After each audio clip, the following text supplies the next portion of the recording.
So good morning, Zoe. Good morning, Cornelius. Yeah, so we're here with Zoe. Obviously, last weekend I was telling you all about Zoe's amazing work in the Amazon.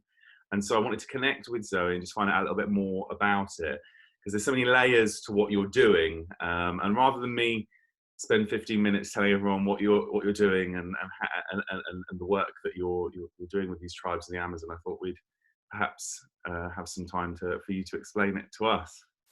It'll be fantastic. It'll be wonderful. I'm so happy to be here with you, Cornelius. Thank you for having me. And so I'm an Indigenous rights activist, I'd say, an environmental activist, but I started doing these trips about 16 years ago because I was living with the Atua and the different Indigenous groups in the Ecuadorian Amazon. And my friends and family were like, what exactly are you doing? And I've been leading trips for funders or journalists or photographers or celebrities to go and look at oil spill sites or in the deep jungle. And I just had the most, it changed my entire life going to the Amazon and living with the Indigenous people. And I wanted to then give that as experience to my friends and family to explain what it was I was doing. So that's how these trips started. And then as I've sort of learnt more and got feedback from the trips and stuff, it's just got deeper and deeper and deeper. So it's sort of, as you and I discussed, it hits all those different points. It's very much people who come on the trips have a deeply transformational experience because they, just by being in the forest with the Indigenous people, by being in that landscape, of being with these people who still remember that we are nature. It's sort of, they have such a different worldview than we do, and it's sort of being with them and talking with them, and being in a tea ceremony at 4 o'clock in the morning with them, drinking Wayusa tea, talking about dreams. It's sort of like a re-remembering process and an unlearning process at the same time. And it's the greatest honor to take people into the forest, because it's so exciting for me to remember my first experiences there. And each time I go in, I learn more and I unlearn more.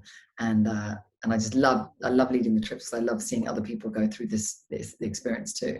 Yeah, I mean, I love the way that you're kind of doing it, because obviously with these kind of things, we could all go to the jungle with people that are kind of tour guides of the jungle and things like that, but to actually go there with people that live there and to go there, there's something energetically correct and right, or that there obviously is, about kind of being there with them, but also being there with them in the pain that they're in, not kind of just putting a bit of icing over it and going into the jungle and wow, look at the jungle, and off they leave, but actually realizing that these people have real problems here and that we can do a lot to alleviate them by first of all highlighting them and then helping to kind of heal. For me, I feel like it's really symbolic of the fracture between the modern and the ancient world, and for me that is a key part in why we have problems with climate change and all of the problems that we have.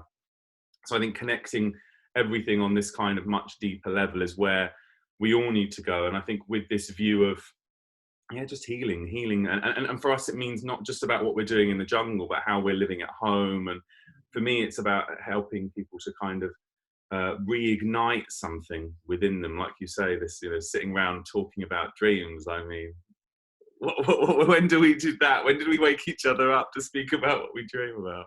No, I mean, it's so beautiful. It's and this is the thing, the actual people, I mean, a lot of different groups in the Ecuadorian Amazon in particular, they're doing this. It's a caffeine producing holly plant called Wayusa. It's one of 1,000 plant medicines that they use for all sorts of different things.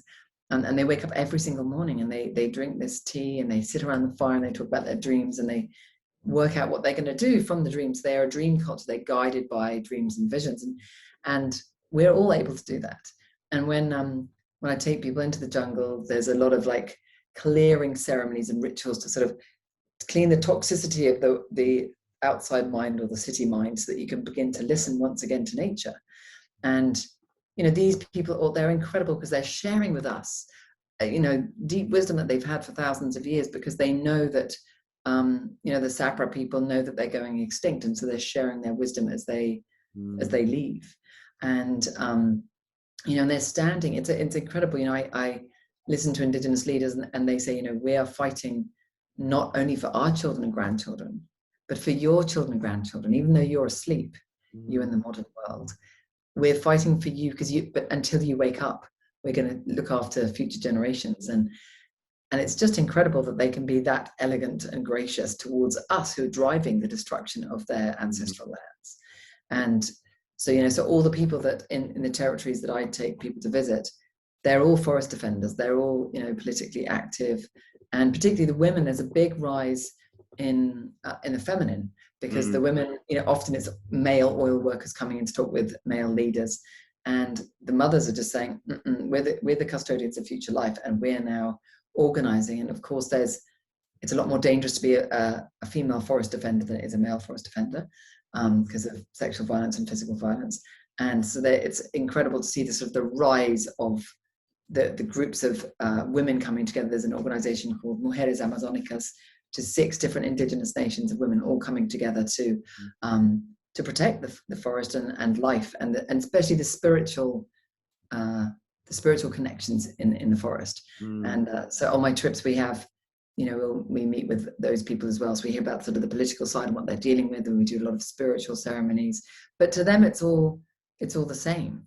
Your spiritual practice is vitally important. Your connection with the divine in the form of Nunkwi, the goddess of the chakras, or Arutam, the forest, the spirit of the forest who dwells in giant kapok trees and waterfalls. And so, that's very much a part of that. But also having a voice and standing up for what is right and true for your people and for the forest is part of their spiritual practice. It must be quite odd for them to have, people coming into their environment and to be so damaging, and also on the other side, people coming into their environment and just trying to do anything they can to help. It must be quite a bizarre experience for them. How do they find that? I mean, so I work in 2 main areas in the Ecuadorian Amazon. It's the south central part. It's mainly people who come in that's a pristine primary old growth forest, intact cultures. There's only a few oil workers who come in there. They came into the village of Sarayaku backed up with military. There's been a few sort of invasions into indigenous lands where they put pentonite, which is like seismic testing bombs into the ground which messes up the spiritual connection of all the sort of the energy lines. You can imagine these huge bombs going off to check for oil. So they're very firm against those people. They're super open to any of us who want to go in with open hearts that want to learn.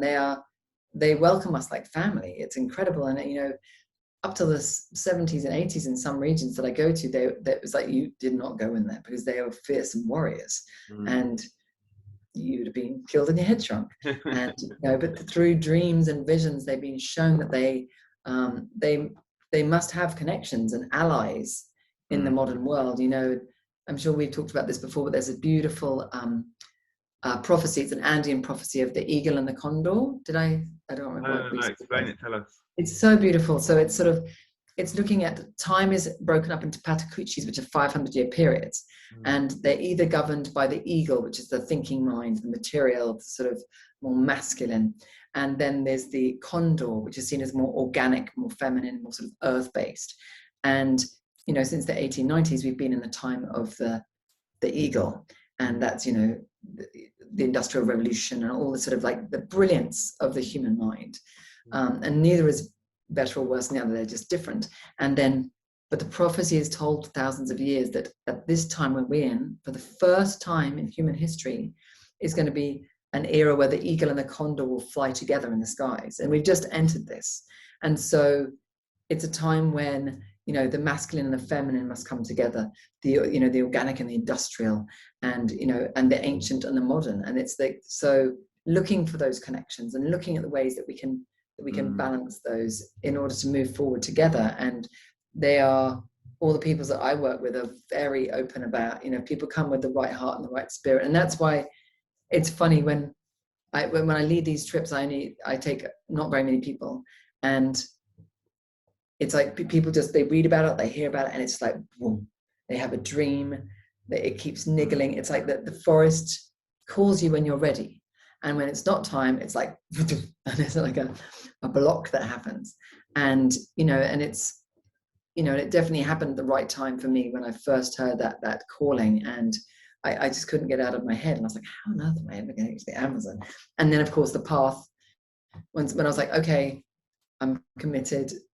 I don't know how the path is going to go. Then it unfolded in these remarkable ways that everybody listening will know that when you allow the divine that, say, okay, I'm here, these like stepping stones arise that we don't know. They like come out of the bog and you jump to the next one and it's like, where's the next one? Okay, here. And I could never have predicted how it would have gone, but I found myself standing in the middle of the Amazon.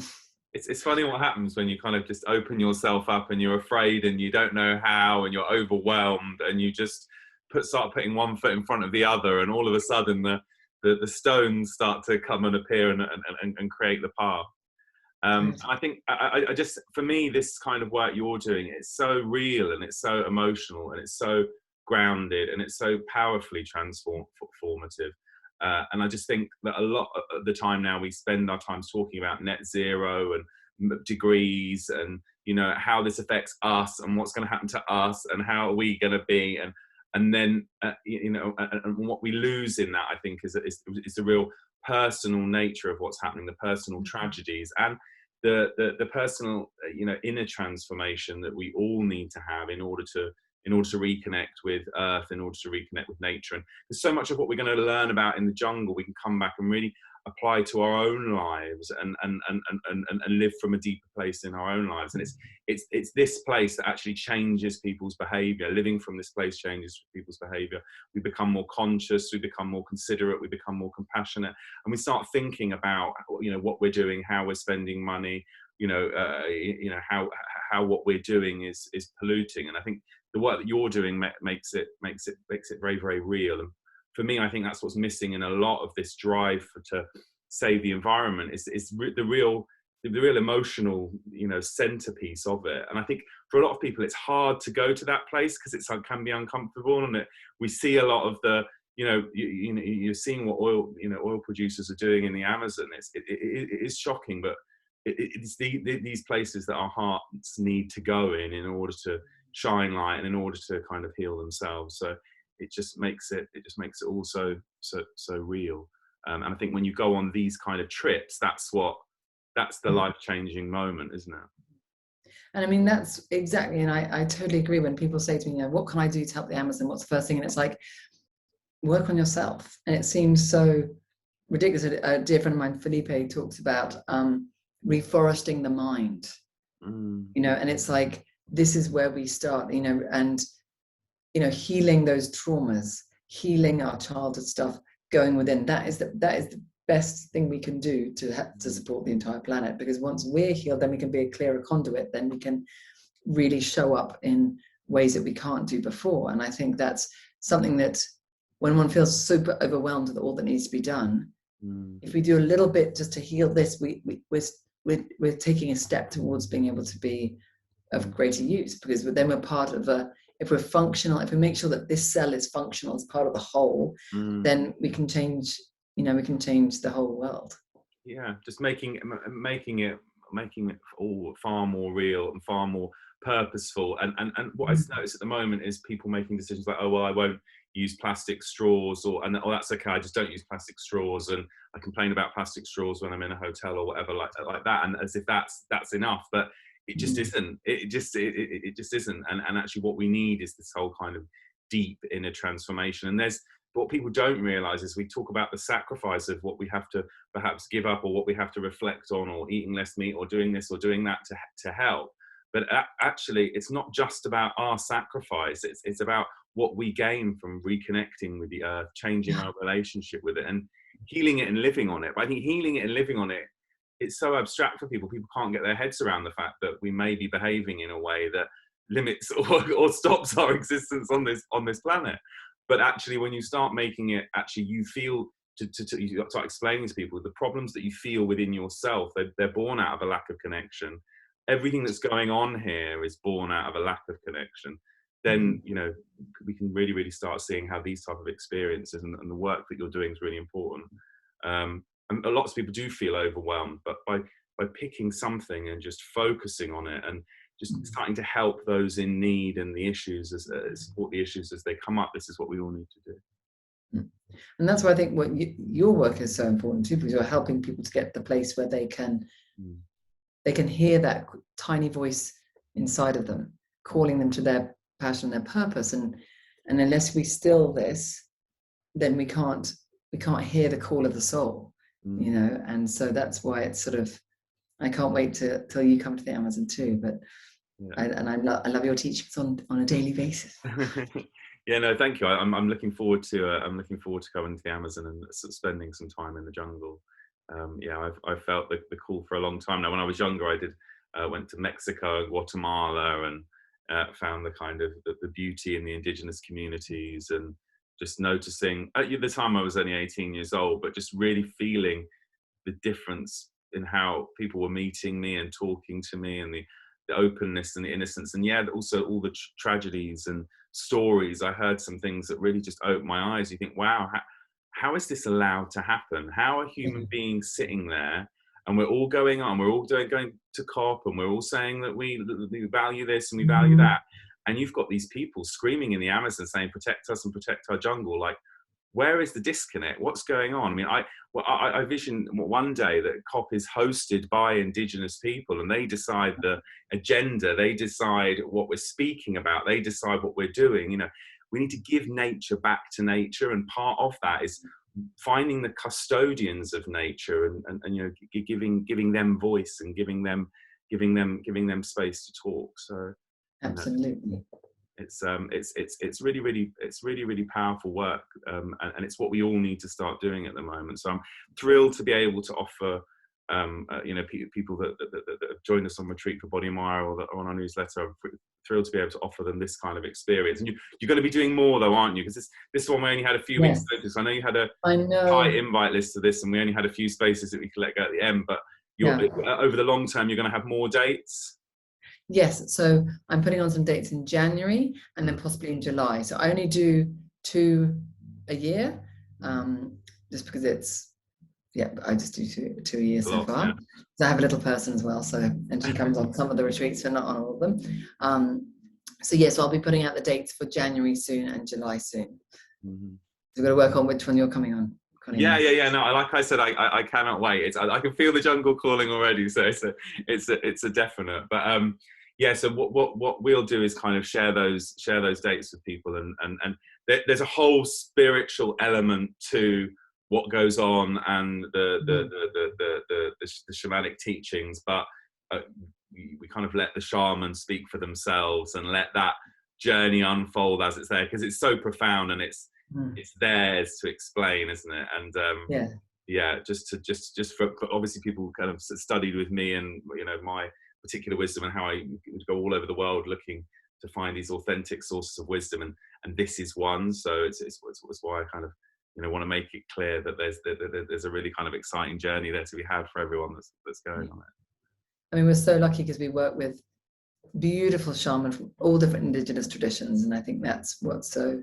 And I sort of choose the path we go, so that we sort of go deeper and deeper and deeper with, and it sort of layers upon each other. So we work with Salasakan shaman, Sapra shaman, Achua shaman, and then Kichwa shaman as well. They all sort of just connect us in their traditions and their ways, which is, it's just so beautiful. And then the shamans also, the Achua see the giant kapok trees as shamans. So we go and, you know, nature herself is a shaman. You know, the Peruvians called the Apus, the mountains, the wise ones.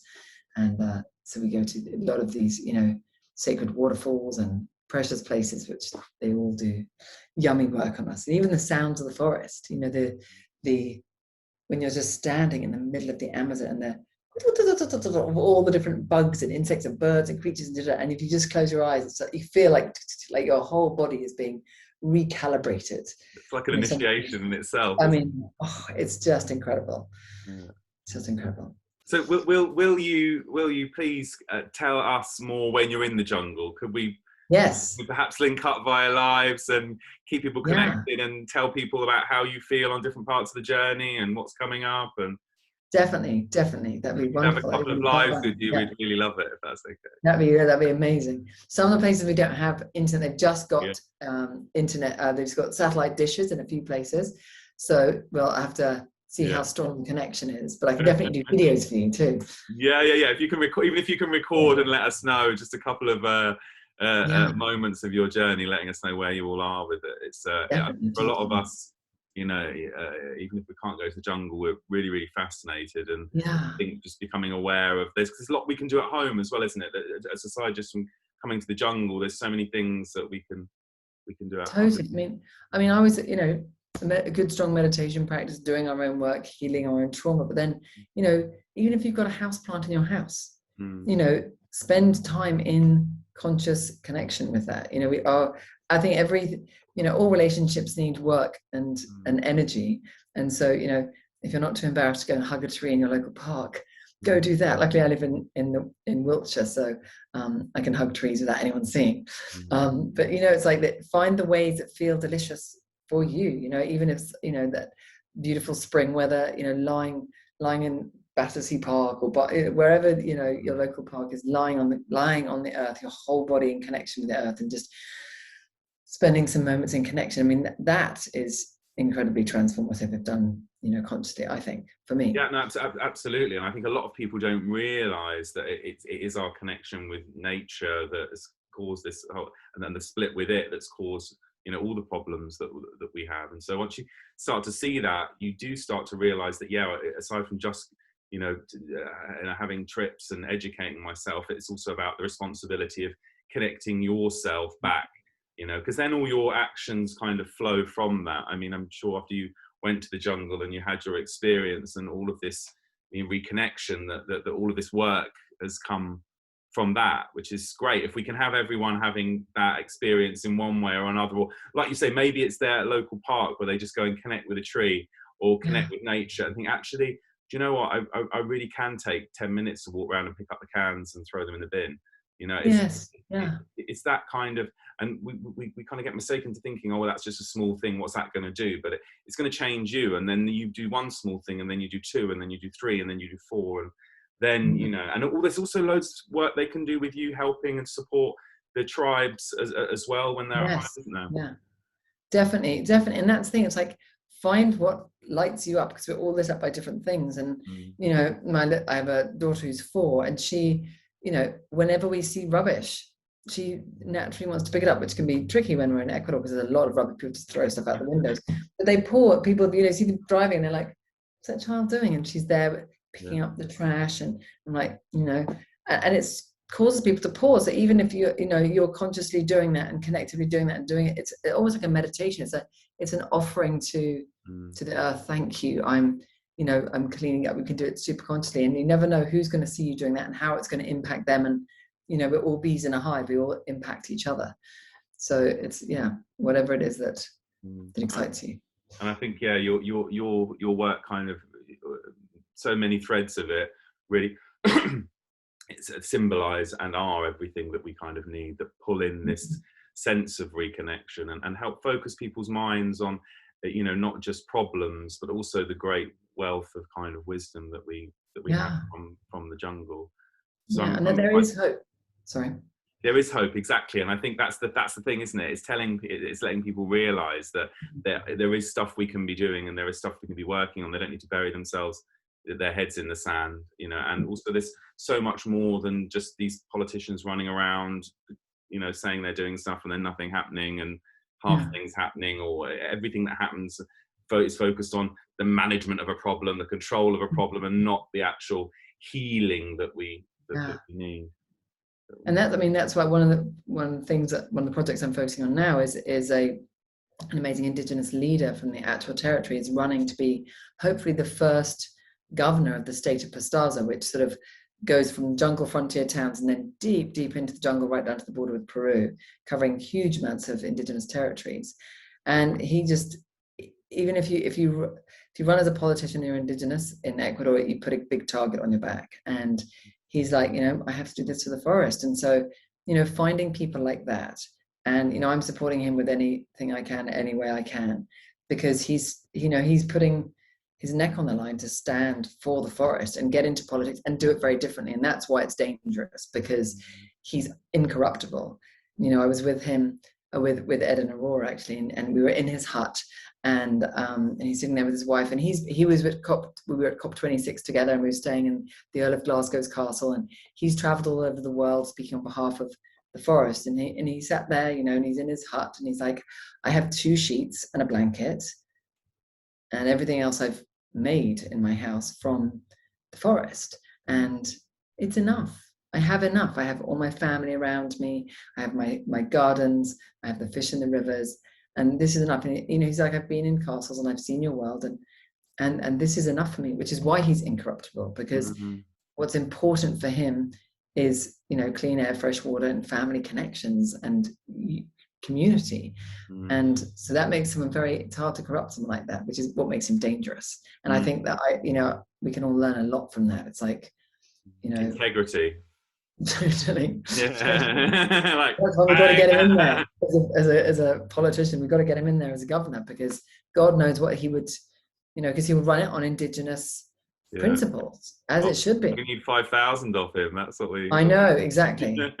But yeah, that's my kind of vision, is that hopefully people start to reconnect with this ancient wisdom. Hopefully it starts healing people's hearts, and start focusing on helping these communities, because it does get lost a lot in looking at percentages and how this is affected, and how many 100,000 this, and how many how much carbon we've got here.